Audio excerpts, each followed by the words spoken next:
Now, this is after the two Indian flagged vessels were fired upon. We're given to understand, as per top sources, that the government has given a stay put order and has asked the vessels to sail only after clearance advisory. This after the Indian vessels in the Strait of Hormuz were fired upon. Top sources are telling your channel that India-bound vessels have now been asked to wait and not proceed until they get further instructions. Sources are also saying that ships have been told to stay put and sail only after obtaining full clearance. Remember how two Indian flagged vessels were fired upon. They were forced to turn back, and there was a distress call also doing the rounds, in which the crew members were trying to reach out to the Iranian authorities, establishing contact with them, asking them to stop firing and informing them that they are making a U-turn now, that they are aborting a forward movement. Now, after that particular incident, India expressed its concerns over the firing incident. Let me go across to Mayank. He's getting us more details on that. So India, one, has expressed its concerns, has communicated with the Iranian authorities through their envoy. We're also given to understand, and this is what top sources are saying, government has asked the vessels to stay put and move only after they get instructions and a clearance. Absolutely. And let me bring up the background in which we have to signify that not only two vessels of Indian origin, or moving towards India, were fired upon.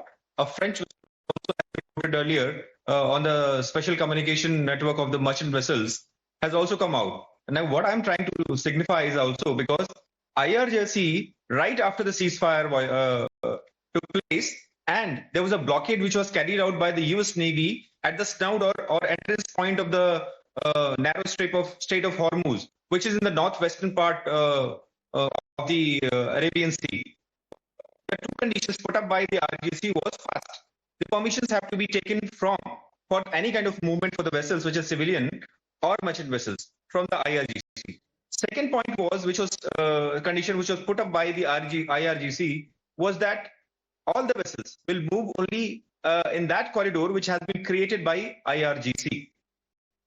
Having brought out these two conditions, there is a disturbance in the audio line connecting with you. We'll come back to you again. Let's shift our focus to how the movement as far as the Strait of Hormuz is concerned at the moment is uncertain. The confusion there prevails because one day the announcement comes in that the Strait of Hormuz has been opened. It's free now for a passage for everyone. The next day it's shut. The Iranian authorities say this has been done under pressure from the United States of America. US talks about a naval blockade. All in all, after the incident of vessels being fired upon, which includes two Indian flagged vessels as well, one thing is absolutely clear, that this passage, the Strait of Hormuz, is not safe anymore for shipping movement. So that's the message coming out of the Strait of Hormuz, that it's no longer a safe passage for commercial shipping as tensions continue to escalate in one of the world's most critical maritime corridors. The choke point, that is the Strait of Hormuz, is not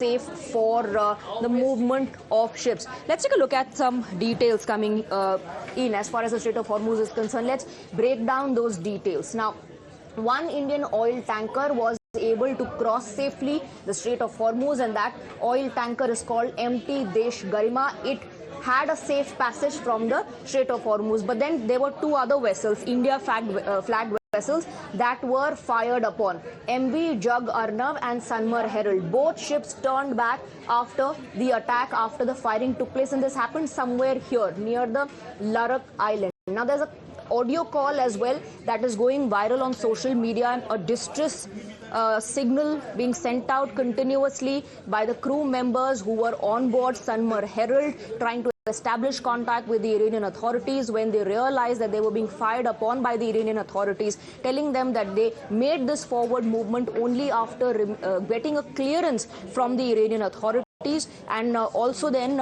promising them that they are making a U-turn, that they are aborting their mission forward, that they are going back. This happened when both the Indian flagged vessels were fired upon. So there's a audio call that is doing the rounds now, in which the staff members, the crew members of Sanmar Herald are saying, this is tanker Sanmar Herald, you gave me a clearance to go, and after which we began our forward movement. moment my name is second on your list, asking the authorities to go through their list as well. You are firing now, let me turn back. So these are the details of the viral distress call that was made by the members of the Sanmar Herald, the crew members who were establishing contact directly with the Iranian authorities. So let's take a look at what transpired in this particular region with the help of a map we are trying to explain to you. This is Jag Arnab, and this is the other tanker, Sanmar Herald. They were both moving towards the Strait of Hormuz, looking for a safe passage, and somewhere near the Larak Island is when the Indian ships were fired upon. Sanmar Herald, crude oil tanker carrying Iraqi crude to India, realized that they were being fired upon. Jag Arnab, India-bound cargo vessel, and both of them then informing the Iranian authorities that we are making a U-turn. They were forced to come back after they were fired upon. So Jag Arnab departed from Al Jubail, Saudi Arabia. And after this particular incident, the Iranian envoy was asked to report it to the Iranian authorities that India has expressed deep concerns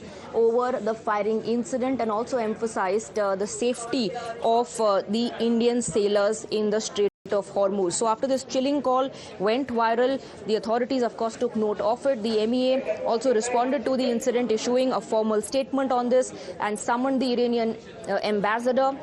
MEA said that India conveyed its deep concern over the firing incident involving two merchant vessels. So MEA has expressed its deep concern to the Iranian authorities and emphasized the safety of the crew members of the Indian vessels on the Strait of Hormuz. But at the moment, of course, the big breaking news is that the government has, as per sources, issued an advisory and has asked the vessels to stay put till they get an instruction of a clearance and instruction of moving forward. So just 3 days before the ceasefire ends, the Strait of Hormuz is on edge once again. There's no clarity whatsoever about whether the strait is open or not, because one day the Iranian authorities announced that they've opened the strait and then they close it back again. But what's happening at the moment is a lot of speculation over round 2 of negotiation. The United States has targeted and seized an Iranian cargo vessel, with Donald Trump confirming that U.S. forces captured the ship after it allegedly attempted to breach a naval blockade near the strategic waterway. According to Trump, the vessel, identified as Tuska, was intercepted after it attempted to pass through restricted waters near the Strait of Hormuz. American forces say the ship was warned by a U.S. Navy-guided missile destroyer operating in the Gulf of Oman to stop, but the crew allegedly refused to comply. U.S. CENTCOM has now released a video of the same. Let's take a look.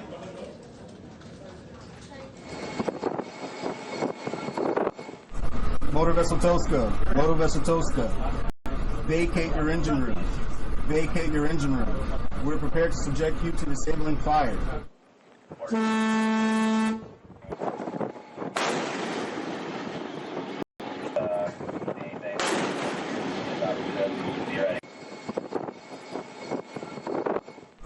Motor vessel Toska, vacate your engine room. Vacate your engine room. We're prepared to subject you to disabling fire.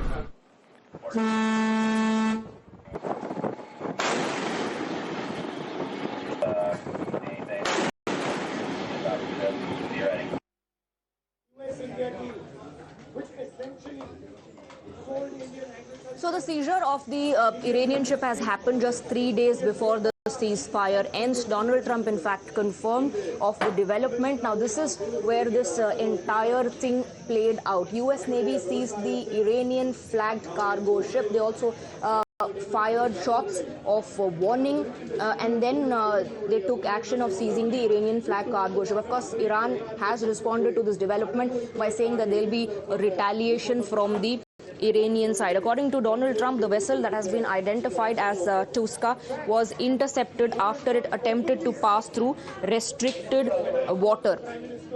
American forces say the ship was warned by a U.S. Navy-guided missile destroyer, but the crew refused to comply.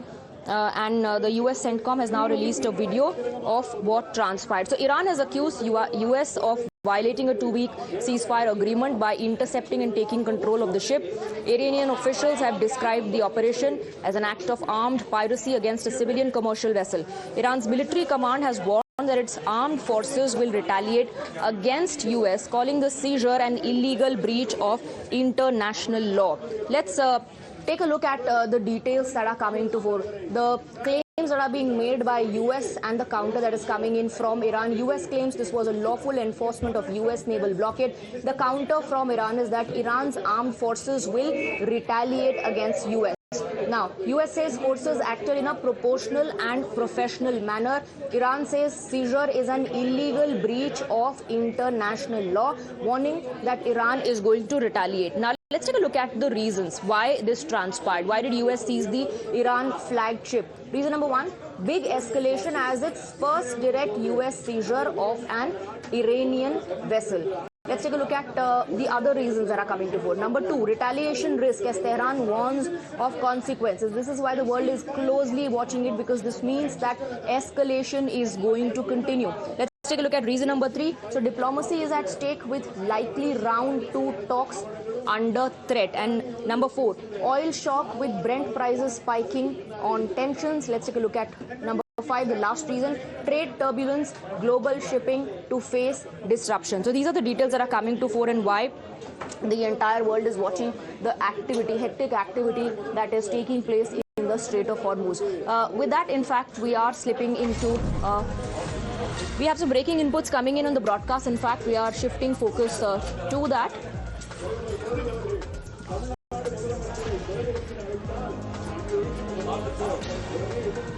All right, so a big statement there by Iran. Iran says Hormuz normalcy impossible, blames US for Strait crisis. US military aggression is the main cause. Tehran has hit out at the Zionist regime.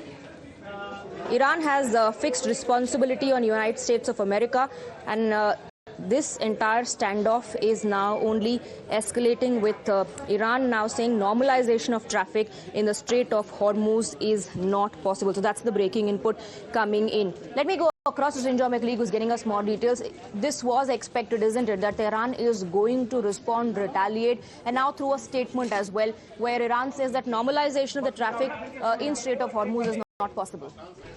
Yes, you would expect the Iranians to say that, because their ship is the one that was targeted, their ship was the one that was attacked.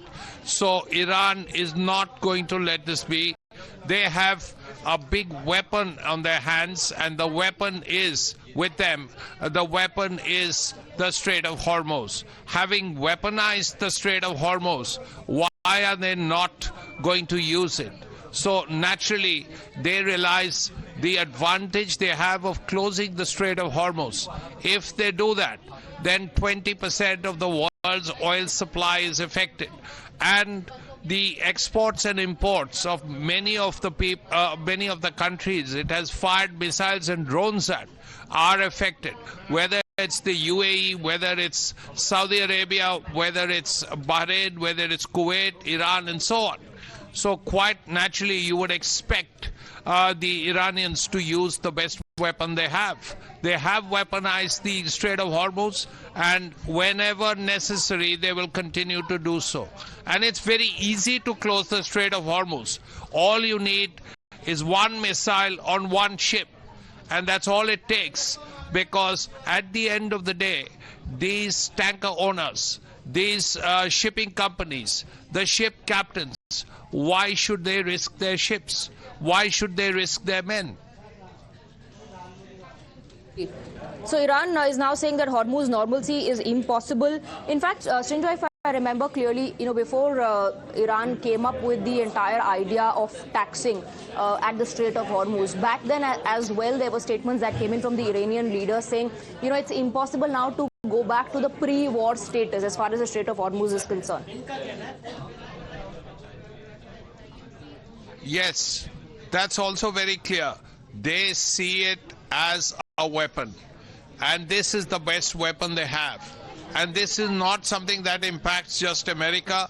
America not so much, but all the Gulf countries and the whole world. So by closing the Strait of Hormuz, they can do something they can't do with any other weapon system.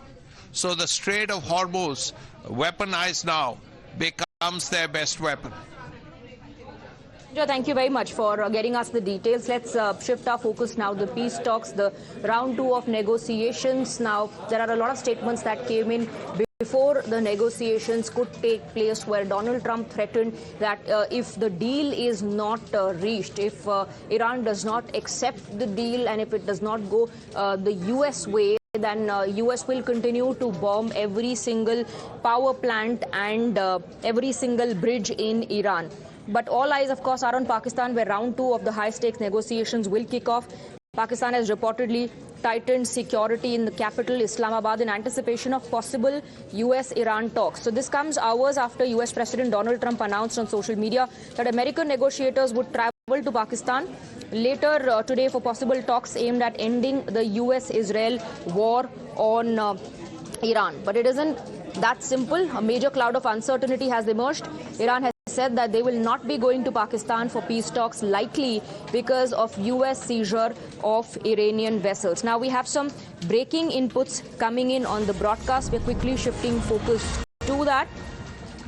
Iran says U.S. is not serious on talks. This is what the spokesperson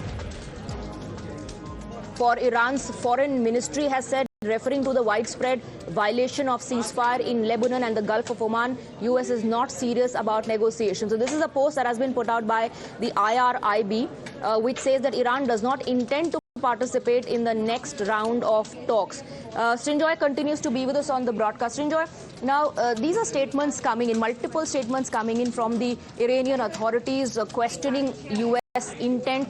Donald Trump has already confirmed that yes, a delegation will travel and that the talks will take place. Is Iran not willing to commit? What's happening? Well, first of all, Iran has now officially said it does not want to be part of the talks. It does not want to even talk with the United States. So if you don't go to talk with the United States, not fly across from Tehran to Islamabad, why would the Americans want to move their vice president and 2 of their top people, Jared Kushner and Steve Witkoff, all the way from Washington to Islamabad? So the question is, will that flight take off? Will it not take off? Because currently the Iranians are saying, we are not going to talk. So if you're not going to talk because your ship has been fired upon and then taken over by the Americans, why would the Americans want to come all the way from Washington, D.C. to Islamabad to look at an empty room? Probably not. They're not going to come all the way to Islamabad just to shake hands with Asim Munir. So therefore, we will have to see whether they actually take off or not, and if they do, whether the Iranians are doing the same or not. There are a lot of sticking points, and both countries, both US and Iran, at the moment struggling to find common ground. Let's take a look at the sticking points. What are these, and why it looks difficult at the moment as far as the round 2 of negotiations are concerned? Both Donald Trump and Iran have hardened their stand. When Donald Trump talks about attacks, Iran says that they are going to retaliate. So the sticking points, US will take Iran's nuke dust. And this is what Tehran has said. No uranium transfer to the United States of America. Next point, Iran to halt enrichment indefinitely. That's what Washington has said. And Iranian media says 5-year pause to nuke enrichment. These are the sticking points as far as US and Iran are concerned. US Navy blocks Iran in the Strait of Hormuz. Tehran says Hormuz is under Iran's jurisdiction. So there's utter chaos and confusion over the status of the Strait of Hormuz as well. So on one hand, you have Donald Trump saying that if Iran does not agree to the deal, that then he will continue to attack every single power plant and every single bridge that is there in Iran, and Iran retaliates by saying that they will hit back with equal measure. So that's the situation at the moment between US and Iran. The confusion prevails ahead of round 2 of negotiations. With that, we are slipping into a very short break. We have a lot more lined up for you on the other side. Stay on with us.